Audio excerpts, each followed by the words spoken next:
Tata nano reentry confirm అవుతున్నట్లే ఉందండి. Automobile ఇండస్ట్రీలో ఇదొక మరో అద్భుతమనే చెప్పాలి. ఒక సామాన్యుడి, భారతీయుడి సొంత కారు కల ఒక పారిశ్రామిక దిగ్గజం ఇచ్చిన మాట సమస్త ప్రపంచం భారతం వైపు ఆశ్చర్యంగా చూసేలా చేసిందండి. ఆటోమొబైల్ అద్భుతం టాటా నానో అనే చెప్పాలి. కాలచక్రము రోడ్లపై ఈ కారు శబ్దం తిరిగినా సగటు భారతీయుడి గుండెల్లో దీని స్థానం చెక్కుజారలేదండి. ఇప్పుడు అదే నానో సరికొత్త ఈవీ రూపంలో మళ్ళీ ఇండియన్ రోడ్లకు షేక్ చేయబోతోందంటే నిజమని చెప్పాలి. టాటా డిజైన్ హెడ్ చేసిన వ్యాఖ్యలు ఇందుకు దేశవ్యాప్తంగా సంచలనం సృష్టిస్తున్నాయి. 2008 ఆటో ఎక్స్పో వేదికగా రతన్ టాటా ఒక సంచలన ప్రకటన చేశారు. ₹1,00,000 కారును నానోను ఆవిష్కరించారు. ₹1,00,000 కారు చూసి ప్రపంచం దిగ్భ్రాంతికి గురైంది.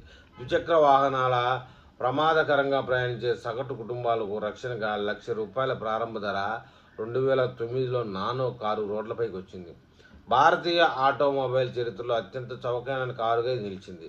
అంతర్జాతీయంగా భారతదేశ పారిశ్రామిక ప్రభావాన్ని సగౌరవంగా చాటి చెప్పింది. మిడిల్ క్లాస్ వర్గాల ఆశలకు, ఆకాంక్షలకు నానో ఒక ఐకానిక్గా ప్రత్యేకగా మారింది. అయితే మార్కెటింగ్ వ్యూహాల్లో దొర్లిన చిన్న పొరపాటు అంటే ప్రపంచంలోనే అత్యంత చౌకైన కారు అనే ట్యాగ్ లైన్ కస్టమర్ల సామాజిక, మానసిక స్థితిపై ప్రతికూల ప్రభావం చూపింది.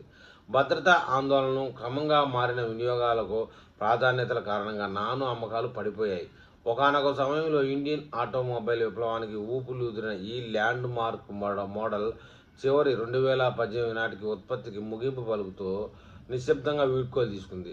కానీ కాలం మారింది. నేడు భారత ఆటోమొబైల్ రంగాన్ని ఎలక్ట్రికల్ విప్లవం వెళ్తా ఉంది. ఇందులో టాటా మోటార్స్ తిరుగులేని ఆధిపత్యాన్ని చలాయించబోతా ఉంది.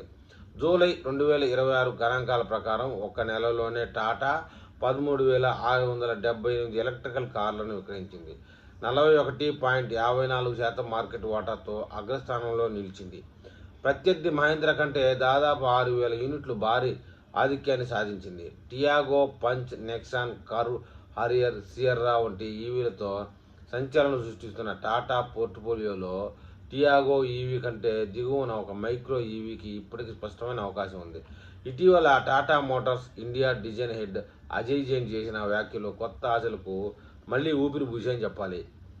నానో మళ్ళీ వస్తుందా అన్న ప్రశ్నకు ఆయన నవ్వుతూ ట్రై చేస్తామని వ్యాఖ్యానించారు. భవిష్యత్తులో నానోను ఎలక్ట్రికల్ అవతారంలో ప్రపంచం ముందుకు తీసుకురావడం తనకు ఎంతో సంతోషాన్ని ఇస్తుందని పేర్కొన్నారు. గతంలో కోయంబత్తూరుకు చెందిన జై ఆటోమేటివ్ కలిసి 17 కిలోవాట్స్ బ్యాటరీ, 130 కిలోమీటర్స్ రేంజ్లో నానో ఈవీని ఫ్లీట్ కోసం అభివృద్ధి చేసిన దాఖలాలు కూడా ఉన్నాయి. ఆధునిక సాంకేతికతతో 200 కిలోమీటర్లకు పైగా రేంజ్ ఇచ్చే నానో ఈవీ సాంకేతికంగా సాధ్యమేనని నిపుణులు భావిస్తూ ఉన్నారు. అయితే ఈ వార్తలు సోషల్ మీడియాలో విపరీతంగా వైరల్ కావడంతో టాటా మోటార్స్ సంస్థ ఒక స్పష్టతనిచ్చింది. అజయ్ జైన్ వ్యాఖ్యలు కేవలం ఆయన వ్యక్తిగత అభిప్రాయమేనని, నానో ఈవీ పునరాగమనానికి సంబంధించి సంస్థ వద్ద ఎలాంటి అధికారికమైనటువంటి ప్రణాళికలు లేవని స్పష్టం చేసింది. అయినా సోషల్ మీడియాలో నిత్యం చక్కర్లు కొట్టే ఏఐ చిత్రాలు, విపరీతమైన ఆసక్తి భారతీయ వినియోగదారుల హృదయాల్లో నానో పట్ల చెరిగిపోని ప్రేమాభిమానాలు ప్రతిబింబిస్తూనే ఉన్నాయని చెప్పాలి. సగటు భారతీయుడు కళను మార్చిన నానో పేరు ఒక వ్యాపార ప్రయోగం మాత్రమే కాదు, ఒక భావోద్వేగం. టాటా మోటార్స్ అధికారికంగా ప్రణాళికలను ప్రకటించకపోయినా ఎలక్ట్రికల్ యుగంలో నానో లాంటి కాంపాక్ట్, అఫోర్డబుల్ మైక్రో ఈవీకి మార్కెట్లో అపరిమితమైన డిమాండ్ ఉందనడంతో ఎలాంటి సందేహం లేదు. కాలం ఎలాంటి మలుపులు తిప్పుతుందో, రతన్ టాటా కళ ఈవీ రూపంలో పునర్జన్మ ఇస్తుందో లేదో వేచి చూడాలి మరి.